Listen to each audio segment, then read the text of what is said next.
আপনারা যেখান থেকে আমার এই ভিডিওটা দেখতেছেন একটু কথাগুলো শুনে যাবেন। এখানে কন্টেন্ট ক্রিয়েটরদের জন্য কিছু মেসেজ আছে। এই কথাগুলো শুনলে আসলে আপনাদের উপকৃত হবে, উপকার করতে পারবো হয়তো। আপনারা জানেন মানবতার ফেরিওয়ালা বলা হয়।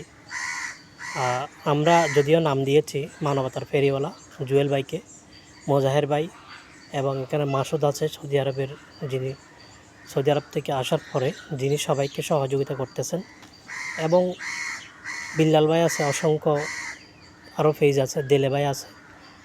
প্রত্যেকে কিন্তু কন্টেন্ট ক্রিয়েট করে। এখন আমাদের চট্টগ্রামের মধ্যে আপনারা জানেন বান হয়েছে বা বন্যা হয়েছে, অনেক পানি, ঘরে ঘরে পানি।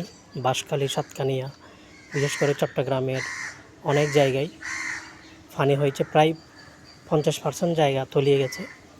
তো এখানে কিছু কিছু কন্টেন্ট ক্রিয়েটর চট্টগ্রামের মধ্যে এসে এই যে কন্টেন্ট ক্রিয়েটররা মানবতার একটা দৃষ্টি দেখাচ্ছে, সব জায়গায় গিয়ে গভীর জঙ্গলে, যেখানে সরকারি লোক আসতে আরও অনেক সময় লাগবে, সেখানে তারা নৌকা নিয়ে এমন জায়গায় আমি দেখেছি যে ত্রাণ দিচ্ছে তারা। একদিনের খাবার দিলেও ভাই সমস্যা কী, এমন জায়গায় দেখতেছে তারা খাবার দিচ্ছে যেখানে কখনো প্রশাসনের লোক যেতে পারবে না, সরকারের লোক যেতে পারবে না। সেটা কন্টেন্ট ক্রিয়েটরদের দ্বারা সম্ভব। সেখানে গিয়ে আমাদের মনাবাই কিন্তু সেখানে গিয়ে দেখতেছে, শামীম আহমেদ মনাবাই সেখানে গিয়ে দেখতেছে এমন জায়গায় তিনি চলে গেছেন যেখানে কেউ যাবে না। উনি এমন জায়গায় ভিতরে গিয়েছে একদম, সেখানে গিয়ে দেখতেছে লোকদেরকে ডাকতেছে, তাদের একদম গড়ের কোনা, গড়ের যে একটু উপরে যারা আছে তাদের হয়তো গড়ের পানি ঢুকতেছে না, কিন্তু বেশিরভাগ গড় নিচু, প্রত্যেকটা গড়ের মধ্যে পানি। তারা কোথাও যেতেও পারতেছে না, পানিগুলো খুব গন্ধ, পানির মধ্যে খুব ময়লা। এমনিতেও অনেক জায়গা আছে ময়লাযুক্ত, এমনিতেও পানি না থাকলেও ময়লাযুক্ত। তো সেখানে যখন পানি হয়ে যায় আরও ময়লা হয়ে যায়।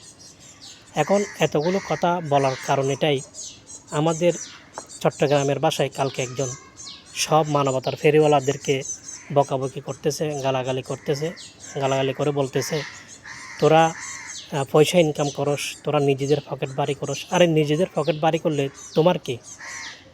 চট্টগ্রামের বাসায় বলি, ওরা যদি নিজেদের পকেট বাড়ি করে তোর কি?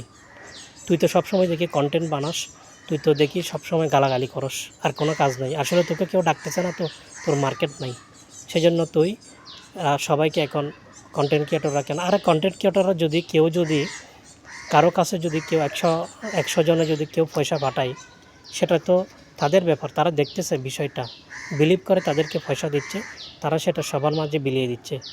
অনেকে দেখতেছে মসজিদ বানতেছে, অনেকে ব্রিজ, কালভার্ট এগুলো বানতেছে। তো যদি এটা দেশের উপকার হয় তাতে তোমার কি? কেউ যদি ফেসবুক থেকে টাকা পায় সেখানে আলহামদুলিল্লাহ বলতেছে, কিন্তু সে কোটি কোটি টাকা মানুষকে দান করার জন্য তিনি মাধ্যম হয়ে সেই টাকাগুলো সংগ্রহ করে দিচ্ছে এবং টাকাগুলো পাচ্ছে, তাতে তোমার সমস্যা কী? কন্টেন্ট ক্রিয়েটর এভাবে যদি কারো উপকার করে, আমি বলি সে পয়সাওয়ালা হোক, কোটিপতি হয়ে যাক, কিন্তু তার দ্বারা তো আরেকজন উপকৃত হচ্ছেন। অসংখ্য আমরা তো এগুলো সবাই দেখতেছি, এগুলো তো দেখা রেজাল্ট। এগুলো মানবিক শওকত যে কাজগুলো করে তাকে পর্যন্ত টিটকারি মারা হয়। তো ভালো কাজের সবসময় বাঁধা আসবে, এই শয়তানেরা সবসময় ভালো কাজে বাঁধা দিবে। আপনারা এদের কথা শুনবেন না। কন্টেন্ট ক্রিয়েটররা এগিয়ে যান। চট্টগ্রামের যে আপনারা কাজটা করতেছেন, যে দৃষ্টি স্থাপন করতেছেন, আসলে এটা খুব গর্ব করে বলতেছে আমি। কন্টেন্ট ক্রিয়েটররা আরও এগিয়ে যান, আপনারা মানুষের পাশে দাঁড়ান।